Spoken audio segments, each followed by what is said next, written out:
My little brother, we appreciate you doing this interview with us. Can you tell me your name, please? My name is Larry Crowder III. Larry, did you grow up around here? No, sir. I grew up in Charlotte, North Carolina, East Side. East Side? That's a pretty rough neighborhood, ain't it? I mean, it's home. You learn to adapt, and you know, it could be depending on how you move. I used to work over in Charlotte a number of years, so I kind of don't know Beatty Road and all that stuff. I'm kind of familiar with Better there. sport and all that. Yeah, Beatty's a pretty rough area. Deep history. Larry, was you loved as a child? Yeah, I was very loved as a child. I had my mom. I had my whole family really though. My mom and my dad's side. But my mom, she really stuck to me like glue. Made sure I didn't want for anything, and she didn't have much herself, but she made sure I didn't go without. I was always clean. She took my baths every day, all day. Clean clothes. I always smelled good. Your mom and dad still alive? Yeah, my mom and dad still alive. You said got siblings? Yeah, I got siblings. I got a older brother that I met when I was 29, but we the same age, but he older than me. His birthday January 29th. My birthday May 19th. So I thought I was the oldest, but I really got a big brother. Then I got a little sister named Kristen on my dad's side. I got a sister named Layla on my mama's side. And I got my baby sister, Mia, on my daddy's side. Are you married? Got kids? I'm not married. I got a little girl, Lanaya.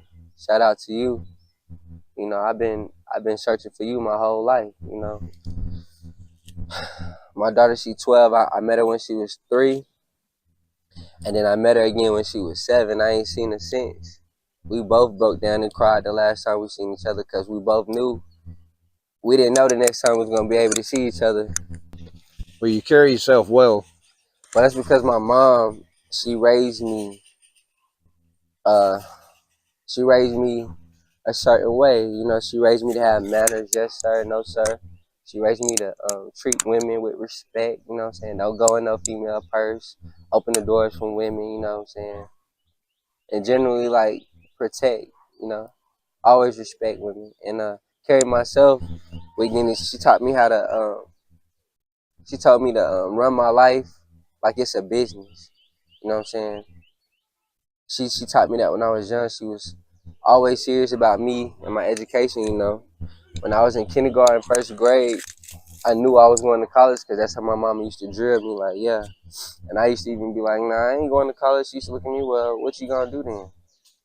You know what I'm saying? Like, okay, so you got a plan? You know what I'm saying? So, You go to college? yeah, I went to college. Tell I me about went, that. I went to Winston-Salem State University. When I was 18, I graduated from Garinger. You know what I'm saying? Class of '06. Everybody know me. And went straight to Winston on the band, playing them drums and everything like that. I was real hard in that. That's what actually got me to college, the music. What'd you go? What did that? So you went to college to study music? I went to college to study mass communications. Radio and TV broadcasting. But I specialize in videography. Have you ever dealt with addiction?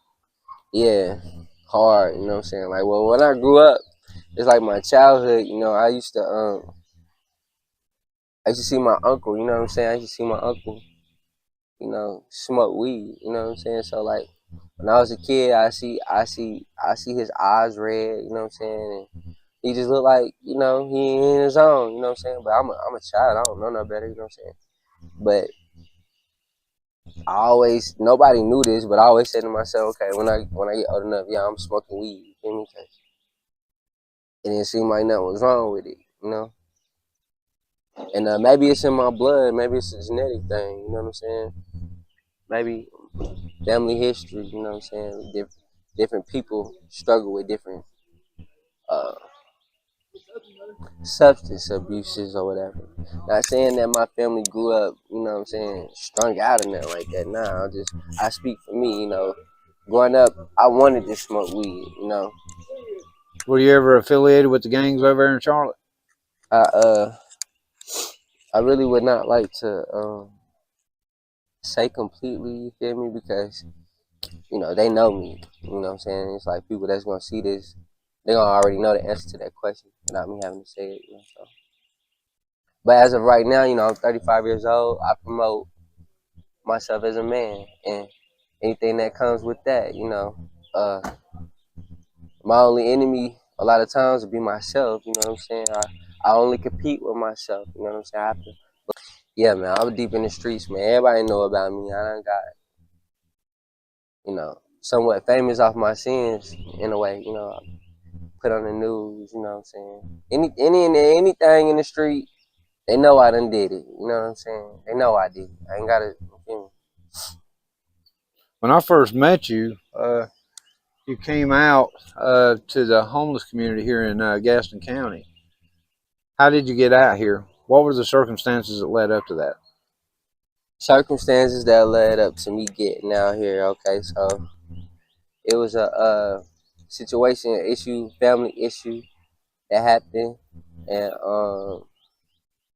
you know, got into it. One of my siblings or whatever, and something happened, you know, with my house. You know, a car ran through my house. You know what I'm saying? So by that whole thing happening, long story short, I had to take the blame for everything. You know, I mean, I accept the responsibility for my actions that played the part for that. But at the end of the day, all the pillars in my family, you know what I'm saying, they pointing the finger at me because I guess at the end of the day, um, they know I'm a leader. They know I'm, you know, supposed to be responsible and handle things a certain way. So when things go bad, you know, yeah, I take the blame for it. I have to, you know. Who else is gonna step up and claim responsibility for their actions, you know? I'm usually the one that has to do that. It's just one of those things where I could have saw it coming from anywhere else, but I made a major mistake, and the cost is it cost me a lot. But I got my life. I'm not in jail. You know what I'm saying? I got my every everybody that ain't dead is still alive. You see what I'm saying? So long story short, so my house was abandoned. You know what I'm saying? My mom get relocated. My sister get relocated, but I'm the only one that really ain't really got nowhere to go. You know what I'm saying? So, and my mom was never like, okay, go get your own. You know what I'm saying? Like, because I was always scared. You know, I go out on my own, get in trouble. You know what I'm saying? I'm traumatized about it. You know what I'm saying? So now my mom on me hard like, bro, you got to get out. You got to get out because of the business and everything that's going on with getting the house fixed and stuff like that. So, boom.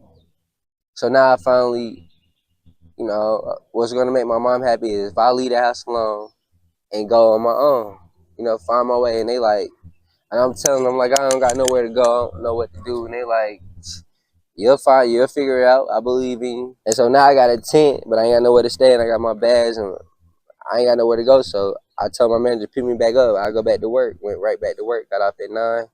Got dropped off. And then the next day, I tried to go to the Salvation Army one more time. But my driver, you know, I got a driver from Tipsy Ride, you know what I'm saying? They was like, hey, I want to, you know, Salvation Army, they ain't going to take you, man. They not going to help you, man. I know a place that'll help you. It's this man named Pastor Moses at this church, and he helped people. You know what I'm saying? He helped people get their life together, get off the streets. And so I'm thinking, okay, take me there. You know what I'm saying? So she pulls up, take me there, and then take me here, rather. And that's when I met you. You know what I'm saying? She introduced me to you, and you asked me did I have a tent. I was like, yeah. You know what I'm saying? I got a tent. You're like, all right, well. And you introduced me to, you know, one of the guys that keep up with the grounds around here. And he showed me my spot. It humbled me. You know what I'm saying? I came out here, and when I picked my tent, that became my home. That became my sacred place. That became the only place I could call home, you know, or claim that was mine, you know, somewhere where I feel like I've been, you know, kind of cast out from the world, you know what I'm saying? But when that dude pointed me to that spot and I was able to get my tent pitched, that was God.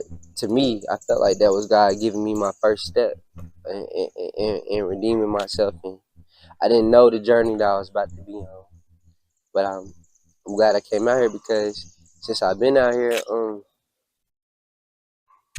I had time to build like my self character, you know, my character reflection, building character out here. You got to be strong to be out here with all different types of people going through their own stories and struggles and ups and downs, and it's just like you be out here long enough, you know they become family.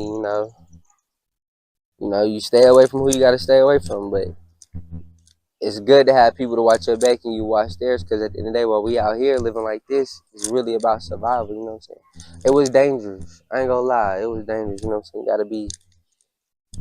You gotta be on your, you know what I'm saying? You gotta be smart out here. You know what I'm saying? But like I said, I got God protecting me. You know what I'm saying? He really don't put me through more than I can bear for real. You know, I can sit here and tell y'all the horror stories and all that, but I'm not gonna do that. You know, all I'm gonna say is I use this place to my best advantage. For me, spiritually, I'm not focused on who the pastor is and what he got going on in his personal life, or the next man for that matter. I came out here for my own purpose, to save my life. You know what I'm saying? In my mind, I'm living out here at a church. It don't get no better than that. I'm living in heaven. I can go to church. I can wake up and walk into church and nobody look at me like I'm crazy. See what I'm saying? I fell in love with that. I was so stressed out and mentally just through with everything. And I came out here, and like my second night out here, it was a whole lot of thunder, rainstorm, and lightning. And I slept with my face to the ground in the tent, you know what I'm saying? To the earth. And that thunderstorm, hearing that rain and being surrounded by a flood, and it's pitch black, but then you see that lightning flash, you can see everything for a little bit, and just hearing the thunder rumble, you know what I'm saying? That did something to me. That supernaturally took away all the stress and a lot of pain out of my heart. It was like medicine. Sometimes, like, even your own family, you know, they get tired of you. They don't no longer have compassion for you. They no longer can listen to you when you cry out and you need help. You know what I'm saying? They can only judge you from what they know, You know what I'm saying? Not from what you tell them. You know what I'm saying? Like, and it just hurt to know that I try my best, dude. Like, literally try my best to make sure my mama good, my sister good, and everybody around me good, and people I don't know. You know what I'm saying? And to not get that back is because I'm trained and raised a certain way. They raised me to take care of your family. You know what I'm saying? Be good to people. You know what I'm saying? Like, so when you grow up and things are different, you know what I'm saying? Yeah, my mind, they say I'm bipolar. They say I got mental problems, supposed to be on medicine and all that. But what it really is I've been lied to my whole life. So, you know, breaking out of that, yeah, I'm going to look crazy. I mean, I'm shell shocked. You know, who's okay with believing a lie? I mean, it's like ignorance. You know what I'm saying? I regret hurting my mom. I regret making my mama cry. I regret putting myself in a position to make my family lose respect for me.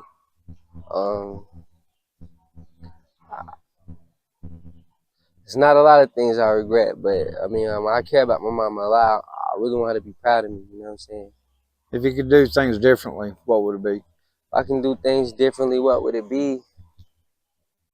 That's the thing. Like, everything I do, I kind of do it on purpose, do it for a reason. You know what I'm saying? So it's like, that's where the conflict come in. You know, when you run into, I push a certain spirit in the atmosphere. You know what I'm saying? So when I run into anything that doesn't want to accept that spirit, you know, I feel like the anti can try to take me out altogether completely. You know what I'm saying? Whether I end up in jail, whether I end up hurting somebody, somebody hurting me. So it's like if I did anything different, then I wouldn't be who I am. It's just like, are you going to set me for who I am? You know what I'm saying? Because obviously I'm designed this way for a reason. I'm unique. I'm not no different from nobody else, but I know God built me. I know God built me himself, and I feel like I don't look in the sky and pray to nobody. I pray to God through myself. Because if I don't put myself in a position for God to meet me, then I don't see anything happening and getting done. I don't pray to the sky, you know, wishing for things to happen. I make it up in my I think about what I need to do in life, and I ask for my creator to give me the strength to do it. So now we are one, we're working together. You know what I'm saying? Nothing that separates me from the Almighty. Whatever he can do, I can do. I can do all things through him. Now, I believe in Jesus Christ. You know what I'm saying? But I can't label myself a Christian because even though I'm saved and I believe in the Messiah and the whole thing about sin and Calvary and all of that, the religion, you know what I'm saying? I start asking myself questions like, okay, is the Messiah, is Jesus, is that like his real name? Or, you know what I'm saying? I question a lot of things about when it comes to religion and the things that man has written and indoctrinated in the hearts and minds of all mankind. So it's kind of like I believe in God, but I'm not a part of any religion. It's just more of a spirituality in a relationship. Alright, so I was born in Delahade Courts on West 28th Street in Charlotte, North Carolina. And the first church I ever known was First Mount Calvary Baptist Church under Reverend Hawthorne. You see what I'm saying? And yeah, me and my little cousins, I have 4 little cousins, and we didn't want to go to church, you know what I'm saying? But my grandma, she just so, you know, original with it that what you want? You want a whooping? Or you want to get dragged down the street by your ears? She used to drag us down the street by our ears to church. Or we'll be walking, we not fast, walking fast enough, grab the air, come on. You know what I'm saying? It was like that. And then as I grew up, you know, I would say I grew up in a Baptist church, raised Baptist church. But as I grew up, I was kind of forced to study with Jehovah's Witness and that whole religion and thing and everything like that. And I really don't have no regrets about it because I met a lot of great people and learned a lot about the Bible. You know what I'm saying? I just never could be. I was never comfortable with being structurally and mentally controlled through a system. There's always been a problem with me. You know what I'm saying? I'm always the type, oh, something ain't right. You know what I'm saying? I don't know what it is, you know? Not judging and pointing no fingers, just something ain't right. Could be me. You know what I'm saying? Like when I was a kid, I couldn't even go out. Like the neighborhoods we used to live in was like, we was in the trenches, you know what I'm saying? Like the projects, you know what I'm saying? I'm like a real project baby, for real. But my mom has literally done everything to make me not look like that, be like that. Like when I was little, she wouldn't let me grow my hair out, you know what I'm saying? Wouldn't let me go outside to play with the kids, you know what I'm saying? So when I go to school, I gotta fight them, you know what I'm saying? Because they know I'm protecting and love, and I'm just not. My mama didn't want me to be like them, but you know, I wanted, as a kid, you know, I wanted to go out and I look out the window, they all playing football in the field. I want to go out there and play football in the field. But every time I went outside, I had to fight, you know what I'm saying?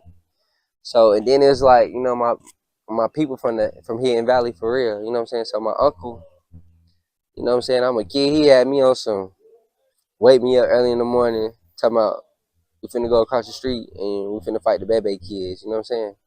I'm just looking at him, I'm always like, why? And he looking at me like, it ain't no reason why, you just finna go over there and fight them.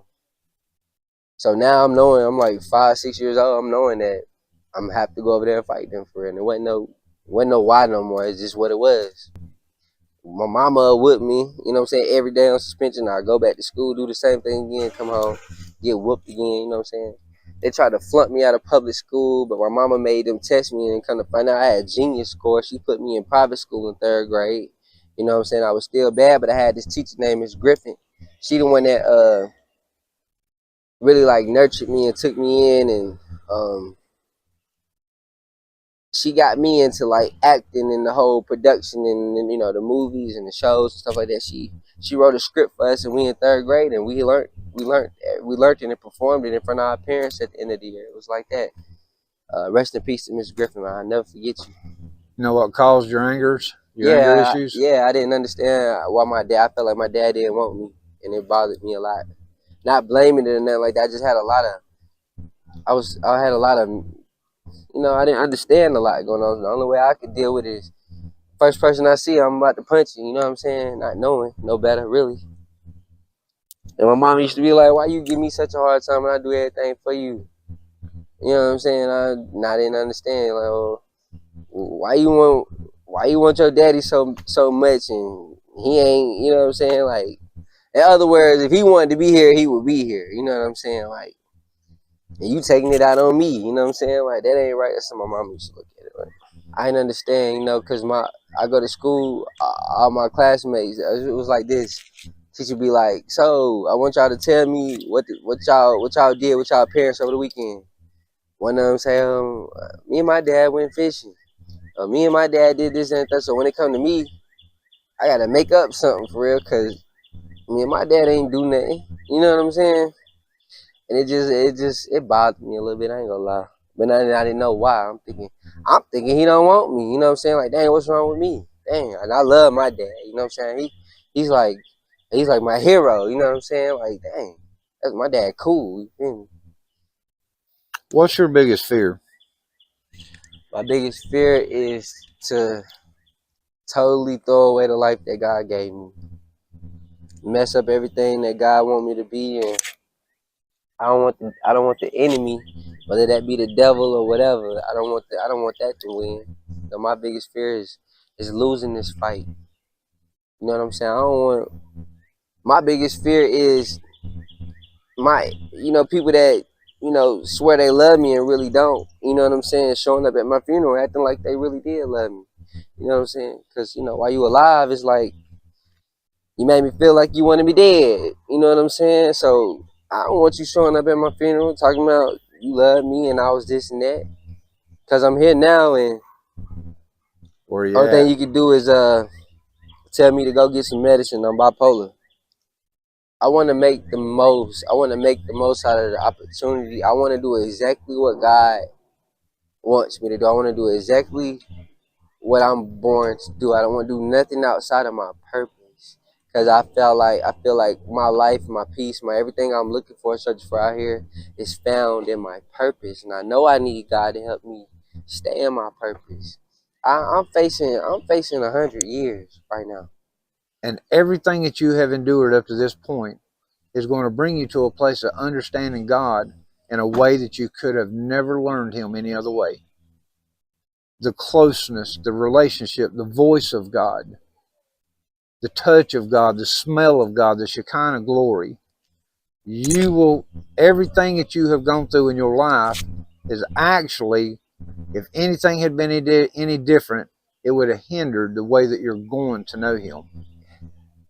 Like me, I was out here because I knew I ain't had nowhere else to go, but I also knew I wanted to use every resource I could to make my way out. This was my start. I'm building my life up for myself, something I never had to do before. I always took care of my family my whole life. You know what I'm saying? Felt like I owed them that. You know what I'm saying?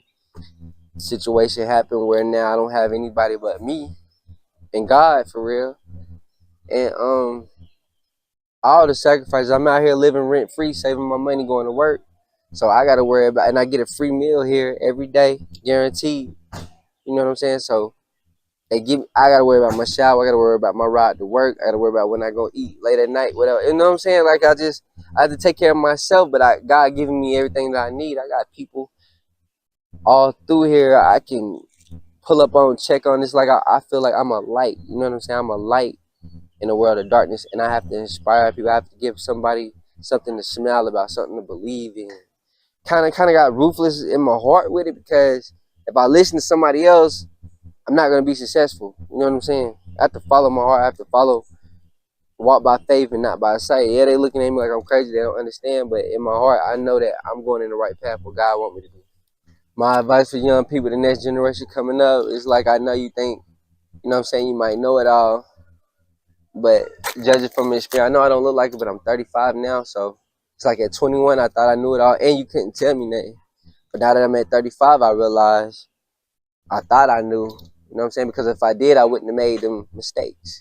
So if you got somebody that's older than you that you can look up to, and they're trying to tell you the right thing to do, and you believe in your heart, and then if you want to do the right thing for yourself, it's okay to listen to somebody older than you that's guiding you in the right direction. It doesn't take nothing away from you, uh, and respect goes a long way. You know what I'm saying? If you don't have something, it's better to ask somebody for it than to just to take it. You know what I'm saying? They might say no, but at the end of the day, you're gonna be respected for that in the long run. I want to say shout out to everybody that believed in me. I want to say shout out to my auntie Shayna. You know what I'm saying? Shout out to Tipsy Ride. They've been with me through this whole journey. You know what I'm saying? They picked me up a lot of times I was stranded. You know what I'm saying? For the low. So, and thank you for the church, and you too, Pastor Wilson. You know, for um set me on my way. He was the first one I met when I got here, and I took off from there. You know what I'm saying? And I'm thankful for this church in St. Paul. I got a St. Paul Baptist Church at home. You see what I'm saying? I was in preschool. You know, it's in North Charlotte. I was in preschool with, so this is like, it remind me of my childhood. You know, 3 years old. I still remember that. What I would just you? want to say thank you to everybody that believed in me for real, and even thank you for the ones that hated on me so bad, that inspired me to be so great. You know, I couldn't have got this far without y'all either. If my daughter see this video, Lanaya, you know I love you. I don't talk about it much because emotionally I don't know how to handle us not being together in life. But I always want to get you. Nothing is more important to me in this world than you. And no matter what nobody say, I love you. I always, ever since I found out about you when you was 2 years old, I met you when you was 3. I wanted you then. You know what I'm saying? They robbed us, Lanaya. They robbed us the opportunity to grow up and experience each other. You know what I'm saying? And I'm not blaming nobody. I take responsibility for me. You know what I'm saying? But if I had my way, Lanaya, I had you with me every day. I love you. I'm still alive because of you. You know what I'm saying? I've only ever wanted to get you. I think about you every day. I appreciate you for having me, give me a chance to share my side of the story, because everybody say a lot. But I'm glad you let me clean my heart out. Now I feel better. Now I can move forward. You know, they got their side. This is my side. You know what I'm saying? Let God be the judge.